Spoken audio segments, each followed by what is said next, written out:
ತರುವಿನ ನೆರಳು ಕೊಡುವಂತ ಸುಖವು ಕೊಡುವನು ಕೃಪೆಯ ದಿನವು. ಸ್ಥಿರ ಇರುವ ಮನ ಎನಗಿರಲಿ ಶರಣಾಗತಿ ಎಂದು ಬರಲಿ. ಭಗವಂತನ ಪ್ರಿಯ ಮಗನಿವನ ಸಾರಿ ಬದುಕು ಇರಲಿ.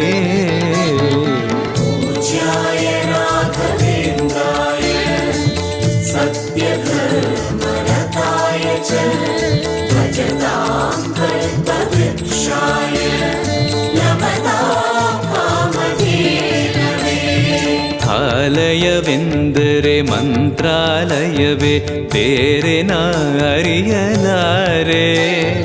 ರಾಜನು ಎಂದರೆ ಶ್ರೀ ಗುರುರಾಜನೇ ಮತ್ತು ನಾ ತಿಳಿಯಲಾರೆ.